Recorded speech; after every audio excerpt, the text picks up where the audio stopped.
Might be the playoffs, but your waiver wire needs never end. That's why we're here with options at every position.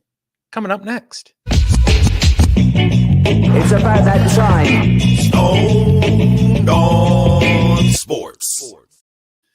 How's it going, everybody? You are tuned in to Stoned on Sports Fantasy Baseball. You see, I didn't screw that up like I did on the football show the other day.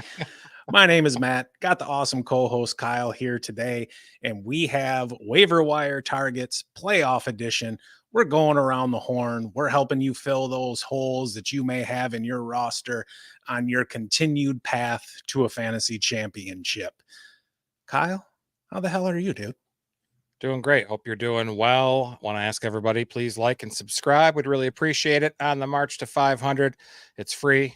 Doesn't cost you anything. Would make me very happy. So, all right, we're just going to roll right into it. We'll start at backstop. Shea Langeliers had his 4-2 hit effort in the last 10 games while hitting 268.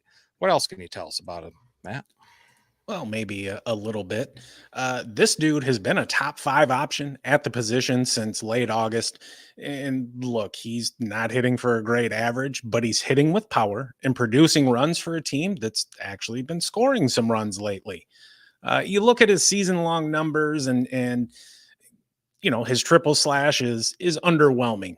220, 281, 443. That gives him an OPS at 7.25. He's gone yard 25 times, 16 doubles, 50 runs, 68 driven in, and he's even chipped in 4 stolen bases. And right off the bat, you notice the power, right? He's got outstanding quality of contact. This is a dude that knows how to pound. He's got an exit velocity over 91 miles an hour, an elite 13% barrel rate, and a hard hit rate. While not elite, is still better than most at 42.3%. He also excels at minimizing weak contact with a rate just over 2.5%.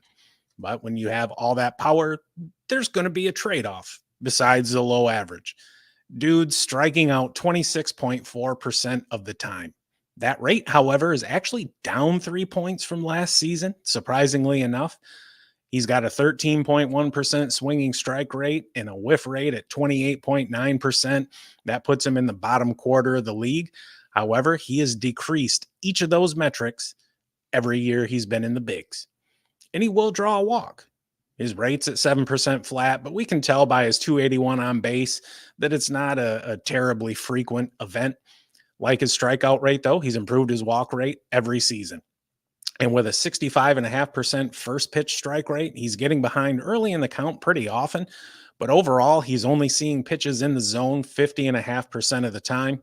He's going to beat himself chasing as well. He does that almost 31.5% of the time. He's making the most of what he's seeing there, though. He's got an 83.5% zone contact rate.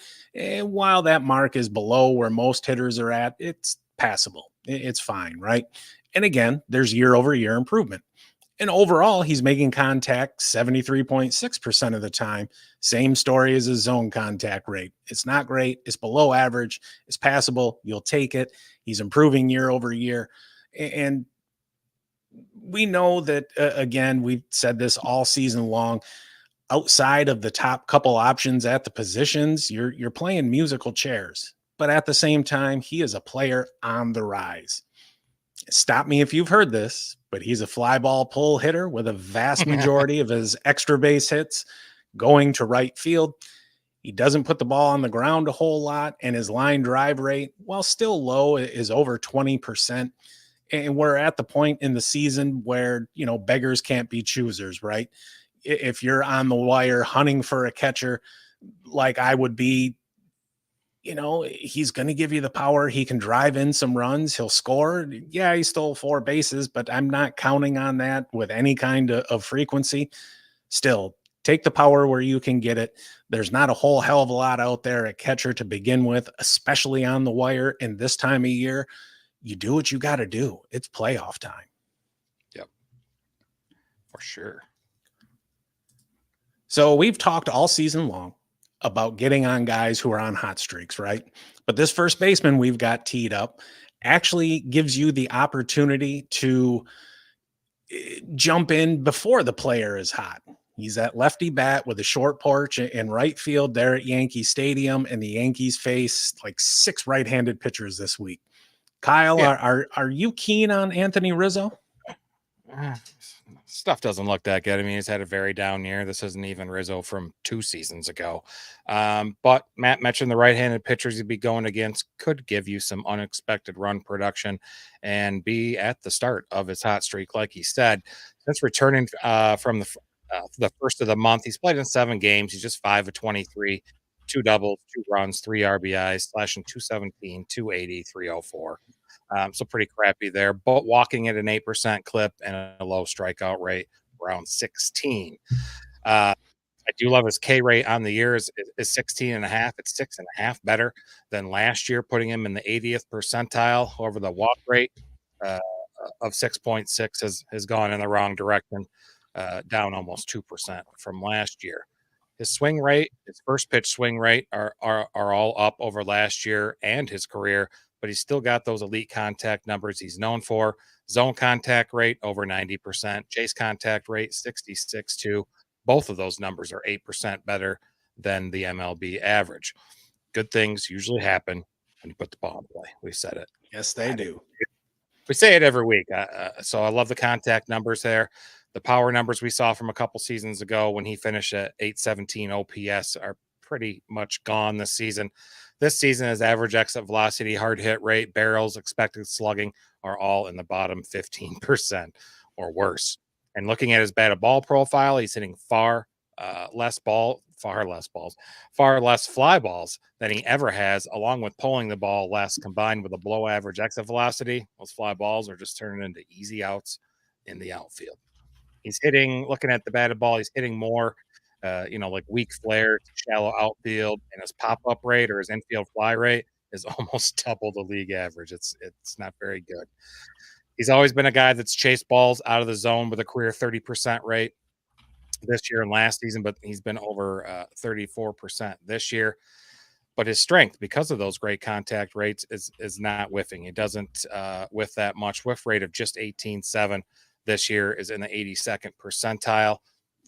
The Yankees have been kind of down the last couple weeks. I expect more fight from them, which is the half-game lead there over the Orioles in the AL East. They need a spark. Maybe Rizzo can provide it for them and for your fantasy team while getting, this full week of plate appearances. There's worse options out there than Anthony Rizzo. Sure. We got a guy that's plays all over the field. With Brian Hayes out indefinitely, Jared Triolo has seen a majority of the playing time at third base over the last couple of weeks while displaying some power. What's up with him, Matt? Well, a little this, a little of that. He's actually been a top 10 option the past few weeks at second base, and he's eligible all over the infield. And he's giving a little bit of everything. He's had about a season's worth of plate appearances between this season and last season. And this year, the triple slash doesn't look great. Not going to lie. 207, 296, 302. That's an OPS below 600. He has gone yard 7 times, 9 doubles, scored 35 runs, driven in 41, and chipped in 7 steals. There's a bit to like with his plate discipline, though. The strikeouts are high. A 25.1% rate is not great, but it's not too much higher than average. And a swinging strike rate is a little bit high at 11.7. The same with his whiff rate. However, when you're talking about an inexperienced player like this, none of that should come as a surprise. It's not like he was, some highly touted prospect or something like that. But the dude is happy to take a walk. 10.5% rate has him in the top quarter of the league, and that's also led to an on-base percentage 90 points higher than his average. Now, granted, when you're barely over the Mendoza line, it doesn't seem like it's that hard to do, but we're going to take it. Chase rate is really good at 24.6%. That's also in the top quarter of the league. And he's not somebody who's overly aggressive at the plate either. He swings at just 47.6% of pitches overall and 67.5% in the zone. But he's also being challenged very frequently by pitchers. He's getting behind early in the count with a 67% first pitch strike rate. His bat to ball skills are right about average, with a contact rate just under 76%, zone contacts a little over 83.5%. Surprisingly enough, like, he is lagging slightly behind his expected stats, which is saying a lot because they're so bad. His expected batting average is in the bottom 13% of the league. His expected slugging is in the bottom 7%. And yeah, that's not great. Just being honest here, folks. Quality of contact is just to the shitty side of solid, so he's not up there completely limp. Exit velocity is just under 89 miles an hour. Hard hit rate's a little over 39%. Barrel rate is lacking at 5% flat. Weak contact is higher than we want to see at 4.1% as well, but it's not terrible. He does do a good job of hitting that sweet spot, though, so it's not all bad. He skews ever so slightly towards being a fly ball hitter with a ground ball rate about a point below average. I do like his high line drive rate, but with that, he's still got a BABIP of just 264. To me, he's mainly a play in deeper leagues. 12-team leagues, I would consider him because of the versatility that he offers, but he's more of a desperation play, a middle infield option. He doesn't really have the power profile of somebody that I'd want to stick at a corner infield spot. But still, this time of year, pickings are slim, brother. Get what you can get. They definitely are. We got a quick question in the chat from 2K. He's got a bye this week. Congrats. Excellent. It's always good. Thinking about either dropping Will Smith or Rushman for either Bart or Wells. What do you feel about that? If I'm going to drop one of those two, it's going to be Rutschman, and I would pick up Austin Wells. Rutschman's been in a hell of a slump. He really, really has. I love that Dodgers offense, so I'm a little bit hesitant to drop Will Smith. And in theory, well, I'm trying to formulate this so it makes sense to somebody that isn't me. In theory, we don't want to drop a prime player like Will Smith or Adley Rutschman, right? But this isn't the time of year where we can sit and wait for them to come out of a slump. You know, the Dodgers offense is significantly better than Baltimore's, and Baltimore, there are no slouches there. If I'm going to drop one or the other, it'll be Rutschman, and I'm going to go with Wells. If you feel you absolutely have to make the move. Right. Heck yeah. All right, dude. The Nationals' Jose Tena, I'm probably butchering that name, is eligible on the left side of the infield, and he's hit over 300 since coming over from the Guardians. How can he help our teams in the playoffs? Pretty well. He's been getting regular starts at third since getting called up there by the Nationals in the Lane Thomas deal. Since the 24th of August, he's the number 16 third baseman in fantasy. Slash line's 281, 317, 404. He's got 16 hits in 14 games, including a double, couple dingers, 6 driven in, 6 runs, tossing a stolen base too. He has been getting extremely, extremely lucky. BABIP is 368. It's about 80 points higher than the MLB average. So watch out for that. The luck could end. You never know. Strikeout rate's pretty average, rate at 22%. Walk rate could be better. He's at 5%. He does offer a little of both in power and speed. And I think someday, next year maybe, that could develop into a 2020 kind of player across the full season. Keep in mind, this is just 97 plate appearances, small sample, but the power metrics are on fire. Hard hit rate, 54%.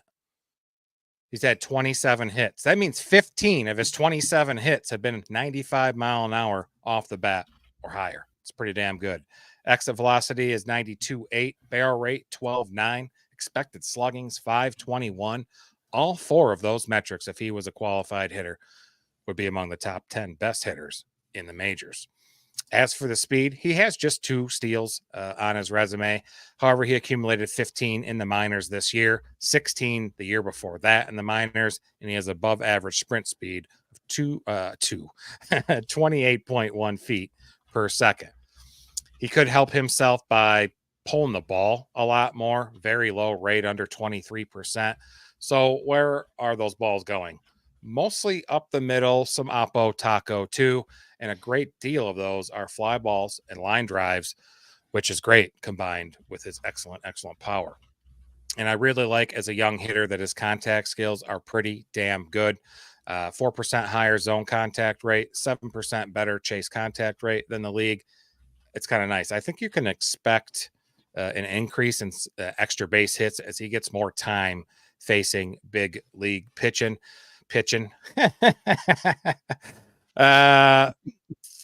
This guy's arrow's pointed straight up.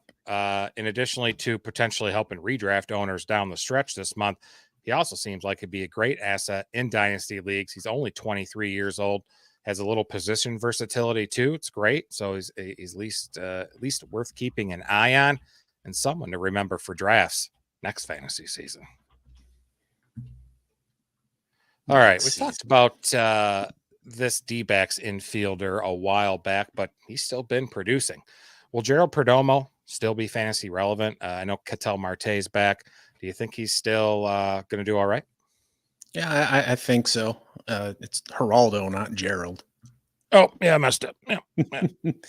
I swear every time I see D-backs, I always think D-bags, and I have to make a note to myself to not say that. He's been a borderline top 10 option at shortstop since the middle of August. Really good average. He's getting on base. There's some pop there. He'll even steal a few bags, and he has superb bat to ball skills. His contact rate is just under 90% at 89.8. That's good for third among hitters with 300 or more plate appearances, and he's at 94 flat in the zone, putting him squarely in the top 10. He doesn't have a 55 grade hit tool for nothing. He's much more patient than the rest of the league at the plate as well. He swings at just 40% of pitches and under 55% in the zone. And both of those marks are 7 to 8 points below league average. So he's very, very selective. And that can be a good thing. When you have contact skills like that, generally you don't strike out much. And that's the case here. He's got just a 15.3% rate, a 4.1% swinging strike rate, third best among those with those 300 plate appearances. Wow. And he's got an 11.9% whiff rate, which puts him in the 99th percentile. He draws his fair share of walks as well, with a rate just under 9%. And that elite zone control has helped him to a 20.2% chase rate, landing him in the top 5% of the league. Yes, he's getting wood on the ball, but it's not good wood. It's not even half chub. He's got an 87.2 mile an hour exit velocity, a 3.8% barrel rate, just a 27.4% hard hit rate, and a 27.4% sweet spot rate. 27.4 all around.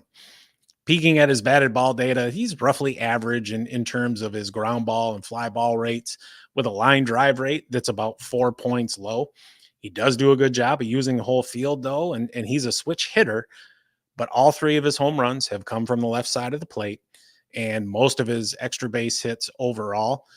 He's a pretty good option. A lot of it is just going to depend on what exactly it is that your team needs, whether you're in a points league or if you're in a categories league, and what categories you're looking to address overall.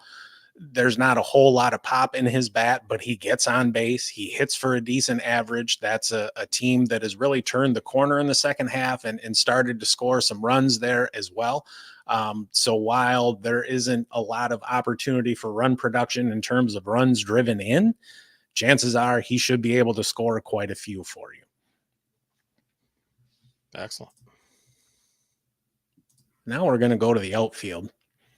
Lane Thomas was traded to the Guardians and then forgot how to hit, batting just 148 for his first month there. That average is up to 400 since the calendar flipped to September. Is Cleveland finally going to get the Lane Thomas they were hoping for?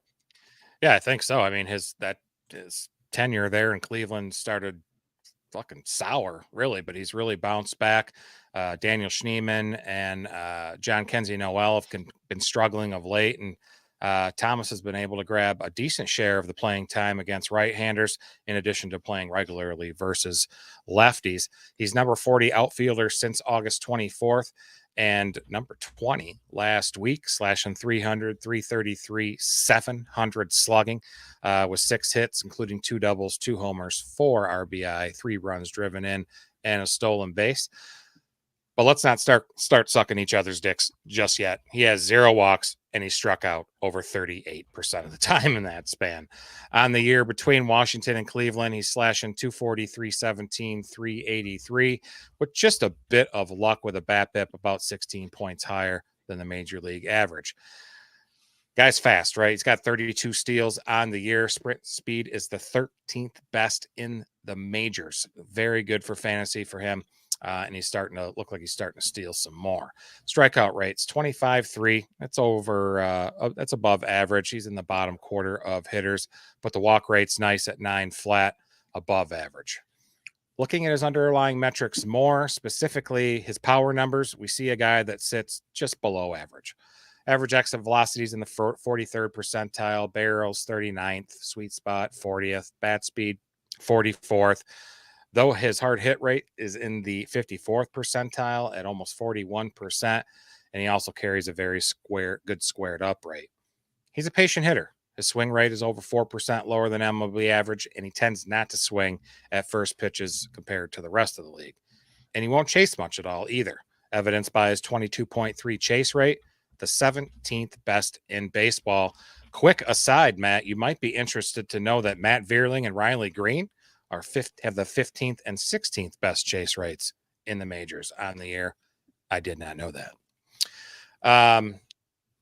Basically, if you need an above average contact hitter who puts the ball in play, has some pop, super duper speed, Lane Thomas is your outfielder to target this week for sure. So what is the difference between like regular speed, super speed, and super duper speed?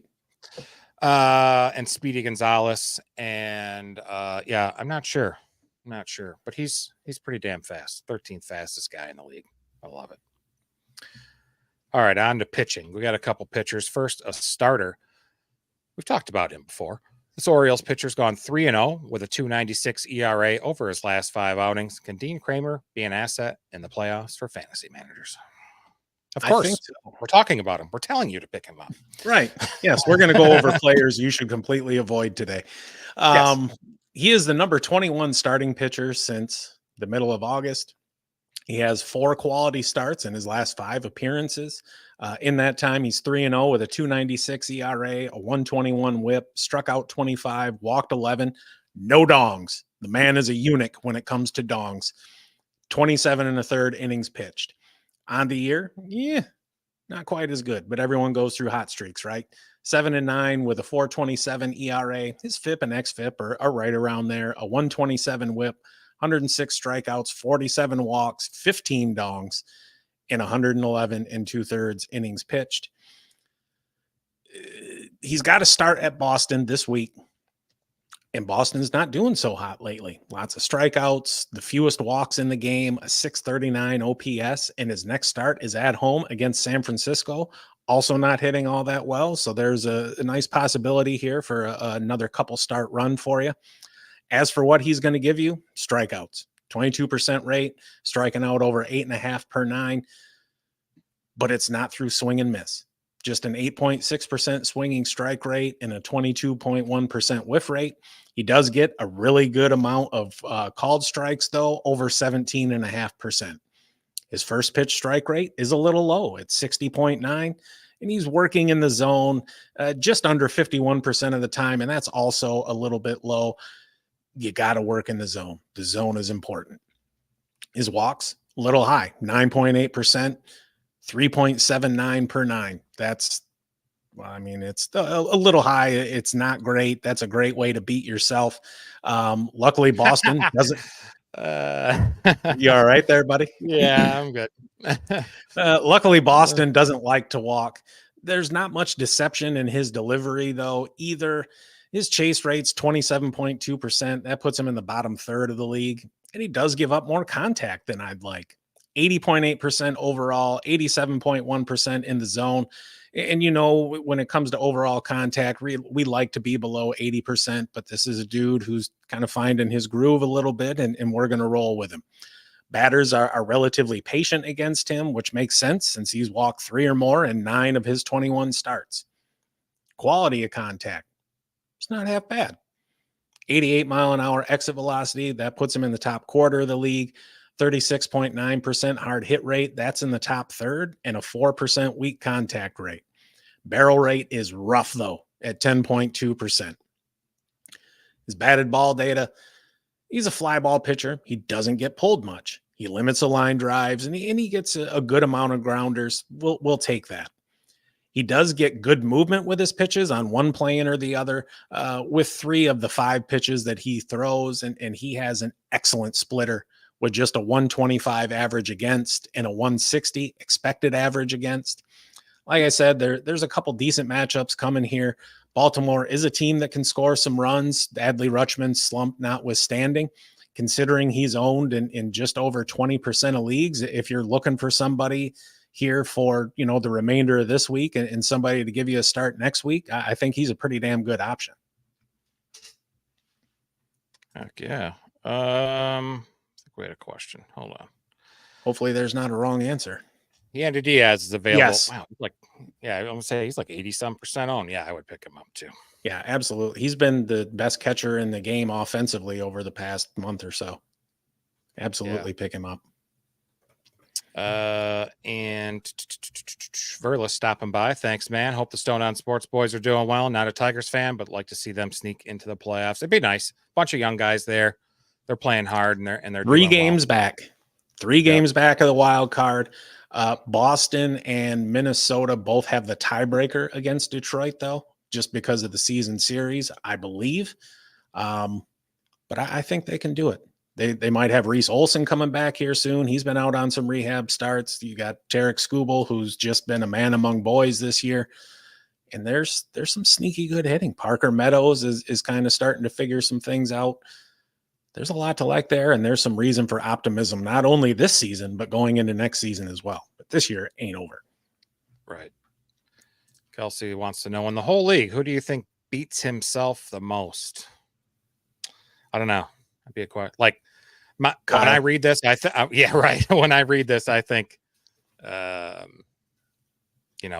ugliest player in Major League Baseball. He's probably beating himself a lot because probably can't get no significant other.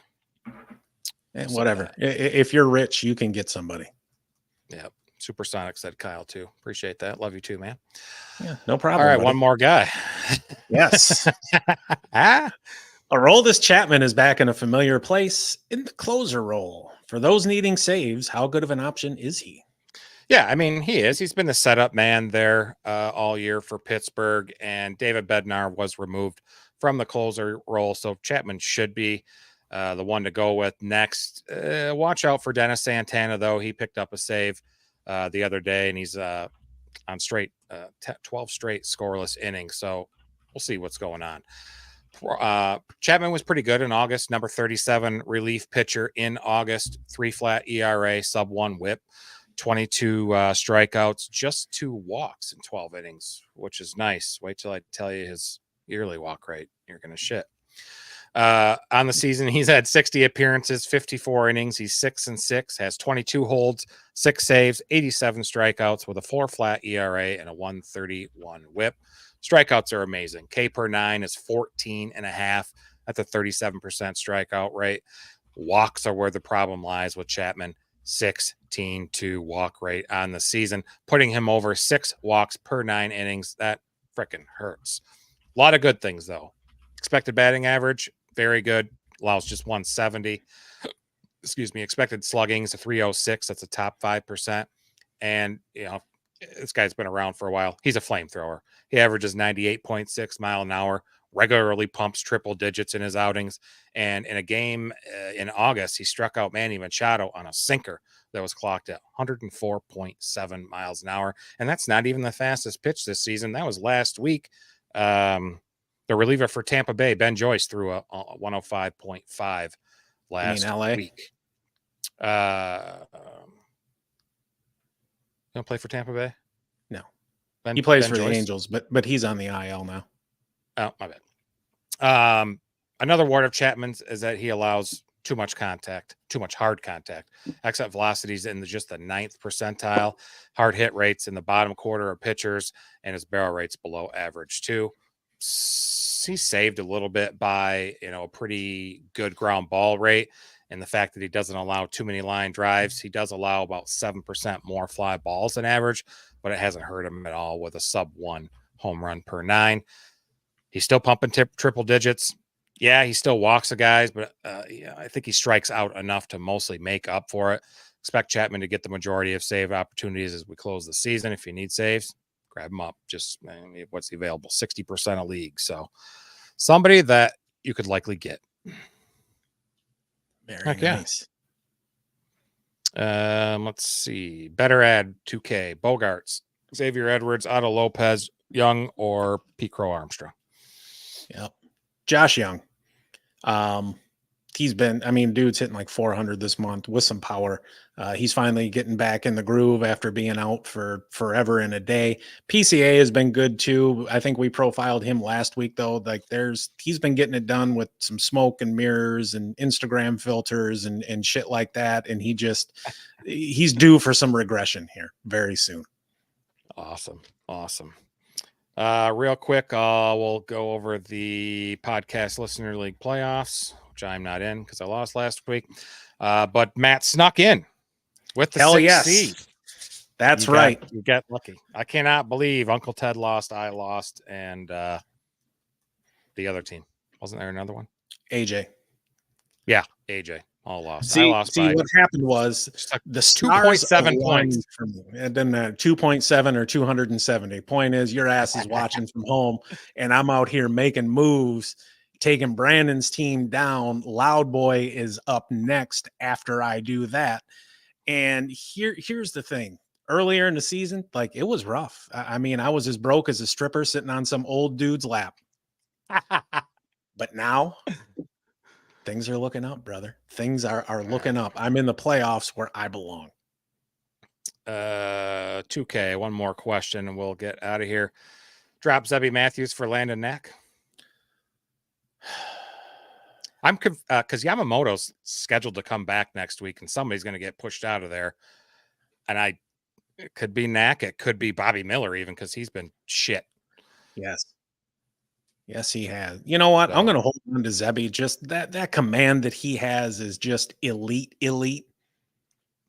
There's strikeout upside there. He's not going to pull a Kyle and just beat himself constantly with the walks. So, yes. Angelo says Yo Mamamoto pitches tomorrow. Oh, does he? I thought it was next Tuesday. Yeah, I was looking earlier. He lines up for a couple starts next week. So, in theory. Yep, for sure. All right, we're going to get out of here. If you guys want to join us for fantasy football at 8 o'clock over on our fantasy football YouTube channel, we got a lot of waiver options for you for week 2. Should be a good show. Give us a like and subscribe here. We will be back with the fantasy playoffs going on for everyone. Well, not everyone, but this week. So we'll have a lot of stuff Thursday at 7 p.m. 2-star pitchers and streamers as well. If I could get that out. Yo mama pitches tomorrow.